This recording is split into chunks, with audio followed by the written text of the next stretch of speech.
Assalamualaikum warahmatullahi wabarakatuh. Perkenalkan, nama saya Fiona Deswanulandari dengan NIM 22060154.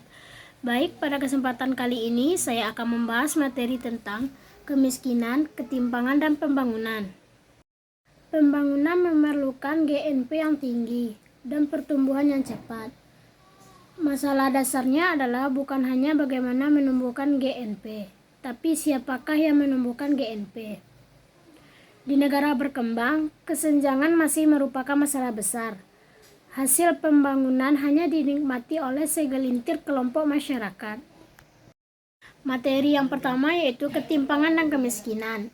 Untuk mengukur ketimpangan dengan menggunakan dua ukuran pokok distribusi pendapatan. Ukuran tersebut adalah yang pertama, ukuran distribusi pendapatan, yakni besar atau kecilnya bagian pendapatan yang diterima masing-masing orang. Yang kedua, distribusi fungsional, yaitu distribusi kepemilikan faktor-faktor produksi. Yang selanjutnya adalah distribusi pendapatan atau personal income distribution. Ukuran ini menghitung jumlah penghasilan yang diterima oleh individu atau rumah tangga tanpa melihat profesi, berapa lama dia bekerja, lokasi, dan sumber pendapatan tersebut diperoleh. Ukuran ketimpangan yang digunakan adalah rasio Kuznets, yaitu ukuran ketimpangan antara dua kelompok ekstrim, yaitu kelompok yang sangat miskin dan kelompok yang sangat kaya dalam suatu negara. Ukuran ketimpangan Kuznets adalah jumlah pendapatan 40% rumah tangga termiskin dibagi dengan jumlah pendapatan 20% rumah tangga terkaya. Selanjutnya yaitu kurva Lorenz. Metode yang lain digunakan untuk mengukur ketimpangan adalah kurva Lorenz, yaitu dengan memperlihatkan hubungan kuantitatif aktual antara persentase penerimaan pendapatan dengan persentase pendapatan total yang diterima selama satu periode. Garis diagonal menunjukkan pemerataan sempurna atau perfect equality. Semakin jauh jarak kurva Lorenz dari garis diagonal, maka semakin timpang atau tidak merata distribusi pendapatannya.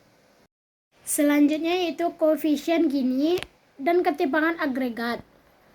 Yang pertama, koefisien Gini adalah ukuran ketimpangan agregat yang angkanya berkisar antara 0 atau pemerataan sempurna hingga 1 atau ketimpangan sempurna. Koefisien Gini adalah rasio bidang antara garis diagonal dengan kurva Lorenz dibagi dengan luas separuh segi 4, di mana kurva Lorenz itu berbeda. Selanjutnya yaitu prinsip-prinsip pengukuran distribusi pendapatan. Yang pertama, anonymity. Yang kedua, scale independent scale. Yang ketiga, population independence principles. Yang terakhir, transfer atau prinsip Pigou-Dalton. Materi selanjutnya itu distribusi fungsional atau factor share distribution of income. Ukuran ini berfokus pada bagian dari pendapatan nasional total yang diterima oleh masing-masing faktor produksi, yaitu tanah, tenaga kerja, dan modal. Teori ini pada dasarnya mempersonalkan persentase pendapatan tenaga kerja secara keseluruhan dibanding dengan persentase pendapatan total yang dibagikan dalam bentuk sewa, bunga, dan laba. Selanjutnya yaitu kemiskinan absolut, sejumlah penduduk yang tidak mampu mendapatkan sumber daya yang cukup untuk memenuhi kebutuhan dasar. Jurang kemiskinan atau poverty gap, penduduk yang berada di bawah garis kemiskinan absolut. Selanjutnya yaitu indeks kemiskinan Malaysia atau Human Poverty Index. Diperkenalkan oleh UNDP 1997 bahwa kemiskinan manusia harus diukur dalam satuan hilangnya 3 hal utama atau 3 case deprivation, yaitu yang pertama kehidupan. Lebih dari 30% penduduk paling miskin cenderung hidup kurang dari 40 tahun. Yang kedua yaitu pendidikan, persentase penduduk yang buta huruf. Yang ketiga, kesehatan, persentase penduduk yang tidak memiliki akses terhadap air bersih, ditambah persentase anak balita yang kekurangan berat badan. Selanjutnya yaitu dampak buruk ketimpangan. Dampak buruk dari ketimpangan ekonomi adalah inefisiensi ekonomi dan alokasi aset yang tidak efisien, melemahkan stabilitas sosial dan solidaritas. dan ketidakadilan. Selanjutnya itu kemiskinan dan ketimpangan. Pendekatan kebijakan atas masalah kemiskinan terkait dengan ketimpangan distribusi pendapatan di negara-negara berkembang. Maka, diperlukan satu paket kebijakan yang komponen-komponennya bersifat saling melengkapi dan saling menunjang. Selanjutnya, unsur fundamental dalam penanggulangan kemiskinan dan ketimpangan.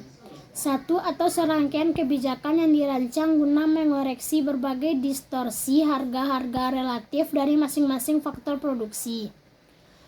Tujuannya untuk menjamin pembentukan harga-harga pasar yang selanjutnya akan mampu memberikan sinyal-sinyal dan insentif yang tepat atau sesuai dengan kepentingan sosial bagi para produsen maupun pemasok sumber-sumber daya. Satu atau serangkaian kebijakan yang khusus dibuat untuk memodifikasi ukuran distribusi pendapatan pada kelompok masyarakat berpenghasilan tinggi melalui pajak progresif atas pendapatan dan kekayaan mereka. Pada kelompok masyarakat pendapatan rendah melalui tunjangan langsung, upaya-upaya menyediakan berbagai macam barang konsumsi. Peningkatan jasa-jasa pelayanan yang dibiayai oleh pemerintah, misalnya program ketenagakerjaan. Seperangkat target kebijakan yang secara langsung memperbaiki kaum miskin dan komunitasnya, melalui skema jaring pengaman yang menawarkan program pengembangan kapabilitas serta modal manusia dan sosial dari kaum miskin, antara lain yang pertama, keuangan mikro, yang kedua, kesehatan, yang ketiga, pendidikan, yang keempat, pembangunan pertanian, yang kelima, keberlangsungan lingkungan, yang keenam, program pengembangan dan pemberdayaan. Itu sekilas materi tentang kemiskinan, ketimpangan, dan pembangunan. Assalamualaikum warahmatullahi wabarakatuh. Terima kasih.